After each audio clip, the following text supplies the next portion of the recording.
Hello, Steve White, Steve Arts 89. Well, the reviews are in and the projected numbers are in. Snow White apparently is okay.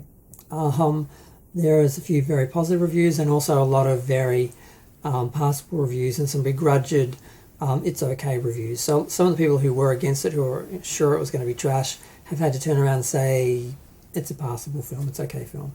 So there's that. And also the projected numbers have come in at 53 million.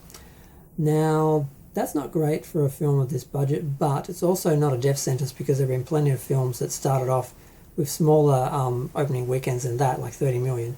They went on to make 500 or 750 million. So I don't think anything that's opened like around 50 or less has made a billion. But there have been a few films that have gotten as high as 750 or more, starting off in a small opening weekend. Because traditionally, basically, films open big, make most of their money in the first couple of weeks, and then they're gone.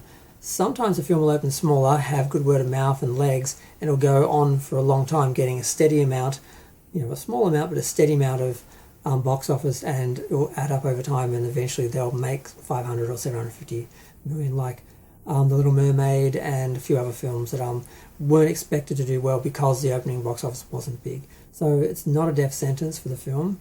It's not. It's worrying. It's concerning that a film that big is opening that small. But the other feeling is that a lot of people are going to show up on the day, and it's going to get a lot of walk-in people who sort of aren't booking in advance, because that does happen as well sometimes. So that's all interesting. Now, so far as the reviews, like I said, a lot of people happen to begrudgingly admit that it's good. People who are saying it was bad, and there is a lot of bad faith there. A lot of people who just hate Disney because they were supporting the LGBTQ plus community, and now because they're seen as being the enemy, they just attack them in every film they produce, no matter what. So it doesn't even matter if the film's good or bad; they'll attack it. So there's those people, and then there's the people that on the same foot will defend the films no matter what. And somewhere in the middle is like the actual audience who's actually seeing the film and reacting. So from what I've seen, it looks beautiful. I was actually watching TV for a few days during the cyclones in Australia to just sort of keep in touch with the news, up to date with the news. And I saw a couple of ads and it looked interesting. It looks like visually it looks beautiful. I don't have any problem with the depiction of the dwarves. Now, I don't know what the current politically correct term is for people of small stature. I'm just going to call them little people. I hope I'm not offending anyone. But there was a big deal with Peter Dinklage acting as though the dwarfs in the film were basically showing little people to be like animals living in caves or something. He just got really upset, and Disney freaked out, and they apparently got rid of the dwarves and replaced them with like 7 random individual people or something. It's like there was some really bad photography, and some people were saying it was stand-ins, some people were saying they were the actual characters that were now replacing the dwarves. But then we see the actual footage, and now they've got actual dwarves, and these are mythological creatures. They're not actually meant to look like little people. They are basically like screen accurate to the original animation, but live action CGI animation. So they look great. They look like you remember them in the cartoon. They've got a character of their own. And I don't know if they filmed it with little people in costumes or prosthetics or, capture suits or whatever. I don't know how they did it, because if they used the original actors, the tall actors they showed, they would have had to change the eye lines to, because the rumor is they reshot stuff. They got rid of the original actors and, well, they never hired them and they just went with these other ones, and they got rid of them and they replaced them with CGI, and I'm not exactly sure what happened. I guess we'll find out later. But it's been pretty messy, and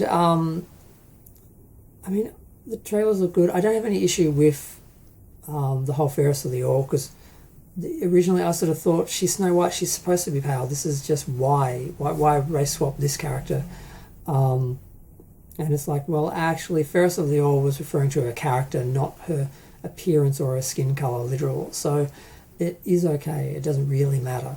But would it have been nice for her to look exactly like the cartoon? It would have been. But yeah, I'm not going to go into that. But yeah, so it's looking okay. The reviewers are actually saying it's okay, and the box office is not great, but this kind of film tends to do well internationally and have legs locally, as opposed to sort of opening big. So it may continue on that pattern. It may do well. We will see. But I'll see it. I mean, I recently did a Disney marathon. I went through just because I'd only seen The Lion King. That's the only Disney film I ever saw was The Lion King. And I went and I saw like Bambi, Peter Pan, Cinderella, The Little Mermaid, Beauty and the Beast, Aladdin. Did I say Aladdin? Lady and the Tramp, The Aristocrats. All these movies, all these Disney movies, Pete's Dragon, all these movies that I'd never seen. I spent like a week going through all these Disney films, and I like Disney films. I have no problem with the traditional views. I have no problem with the progressive views. I think overall their message and morality is good, and people have a problem with it. Really, it's their own issue. So I think the film will be good. It'll probably do well if it has a good word of mouth, and we'll see.